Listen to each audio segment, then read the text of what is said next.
Estas férias leve o observador no bolso. Na praia, no campo ou entre viagens, acompanhe toda a atualidade sem limites.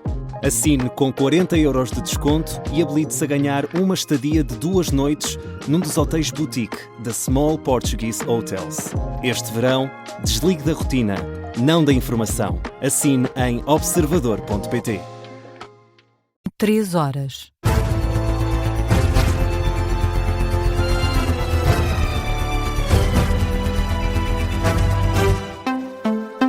As notícias com Hugo Fortunato de Oliveira. São fixadas este domingo as pautas completas dos exames nacionais. A garantia é do Júri Nacional de Exames e do EDUCA, o Instituto de Educação, Qualidade e Avaliação. Num comunicado enviado às redações, as duas entidades esclarecem ainda o universo de alunos que ficaram com a nota em suspenso. O Ministro da Educação dizia que eram centenas. O líder do PS e os diretores das escolas falavam em milhares. O número oficial agora revelado é de 1.400 provas que ficaram com a nota em falta.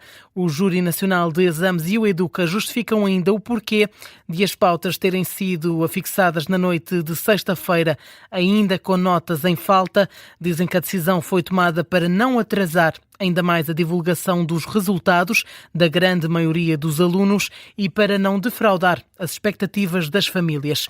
O Ministério da Educação garante que nenhum aluno será prejudicado no acesso ao ensino superior devido aos problemas na avaliação dos exames nacionais.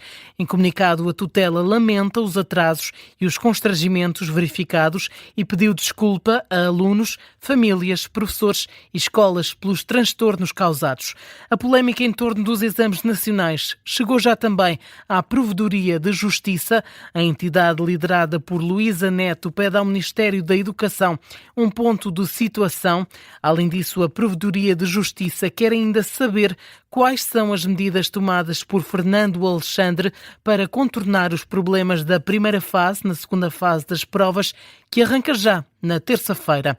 A Comissão de Trabalhadores do Instituto Nacional de Emergência Médica denuncia falhas no sistema informático usado nos Centros de Orientação de Doentes Urgentes e alerta para possíveis problemas no acionamento dos meios de emergência.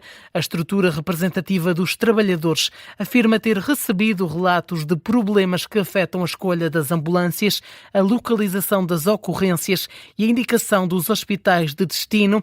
A Comissão de Trabalhadores exige, por isso, esclarecimentos à direção do INEM e questiona a entrada em funcionamento do sistema sem que todas as falhas estejam resolvidas. A organização alerta ainda para o risco de os centros de atendimento receberem informações desatualizadas sobre os meios disponíveis. O Instituto Nacional de Emergência Médica rejeita estas acusações, garante o funcionamento dos sistemas informáticos e nega que tenha sido necessário recorrer a triagens em papel. André Ventura pede a demissão do Ministro da Administração Interna e avisa que a continuidade de Luís Neves no cargo poderá comprometer futuros entendimentos entre o Chega e o Governo.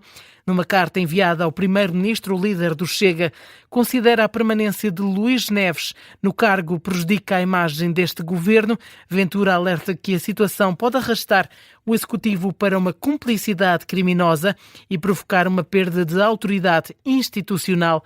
O presidente do Chega recupera a reunião recente que teve com o Presidente da República para dizer que está ainda mais convicto do que é preciso fazer neste momento.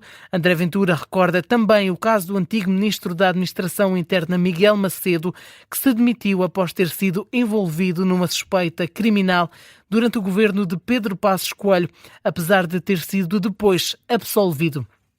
Na atualidade internacional, os Estados Unidos deram início a uma nova noite de ataques aéreos contra o Irão, em resposta à morte de 2 militares norte-americanos num ataque com mísseis balísticos e drones na Jordânia. Segundo o Comando Central dos Estados Unidos, a operação pretende atingir posições da Guarda Revolucionária Iraniana e reduzir a capacidade de Teherão de ameaçar o tráfego marítimo no Estreito de Hormuz. Além dos 2 militares norte-americanos mortos na Jordânia, há ainda um que continua desaparecido. Outros 4 soldados ficaram feridos. Com estas baixas, só para pelo menos 16 o número de militares norte-americanos mortos desde o início do conflito. Antes desta nova vaga de ataques dos Estados Unidos, o Irão deixava um aviso aos Emirados Árabes Unidos. Teherão dizia que, caso Washington avançasse com novos ataques, poderia haver uma retaliação contra alvos no país, incluindo portos e aeroportos. Esta é já a 8ª noite consecutiva de ataques norte-americanos contra o Irão. Teherão já ameaçou intensificar o conflito. Na Venezuela continua a subir o número de mortos nos sismos. O mais recente balanço de Caracas dá conta de 5.119 vítimas mortais, mais 50 mortos do que na última atualização. Os sismos destruíram ainda mais de 60 mil casas. Há milhares de pessoas desalojadas, sem apoio e deixadas a lutar contra condições sanitárias que estão a degradar-se rapidamente. A ajuda internacional existe, mas é insuficiente para lidar com o rescaldo dos 2 abalos sísmicos. É o que conta a coordenadora médica dos Médicos Sem Fronteiras, Halima Hussein, que esteve à conversa com o jornalista José Rafael Lopes. Halima Hussein está nos Médicos Sem Fronteiras há 17 anos. Diz que nunca viu uma situação como a que afetou a Venezuela. É um cenário de guerra completamente. Desde a entrada do estado de La Guaira, já vemos pessoas em tendas, em carpas pequenas, mas é muito desolador ver o que se encontra nas ruas. Ainda há muitas pessoas que estão procurando por seus entes embaixo dos escombros. O relato chega numa altura em que continuam a ser retirados corpos dos escombros nas zonas mais afetadas. Pelos mortos não há muito a fazer. Os vivos têm uma árdua batalha pela frente. As pessoas têm medo, as pessoas estão vigilantes, estão em alerta.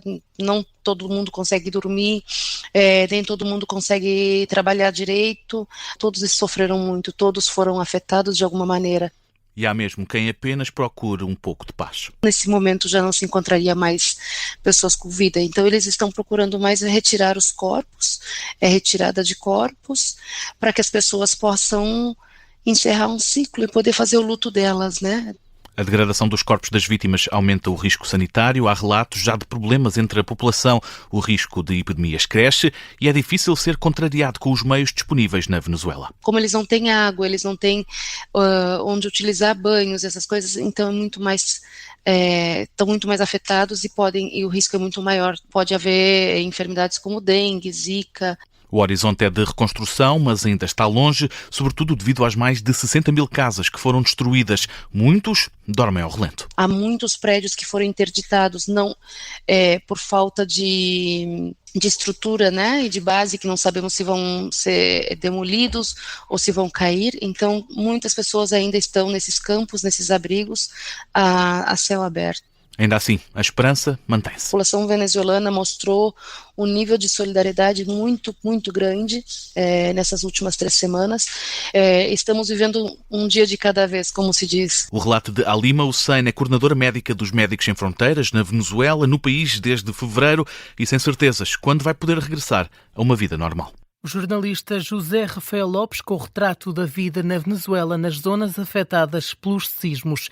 No Mundial está entregue o primeiro lugar do pódio, o terceiro. A seleção inglesa derrotou a França por 6-4 e leva assim para casa a medalha de bronze. Foram 10 golos no jogo que decidiu o terceiro e o quarto classificados. Foi a primeira vez na história que a Inglaterra terminou um campeonato do mundo em terceiro lugar. Ainda assim, a melhor campanha dos ingleses continua a ser a conquista do título mundial em 1966.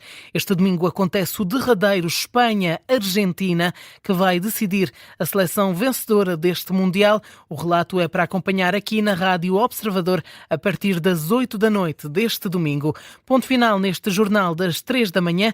As notícias estão de volta às 3h30.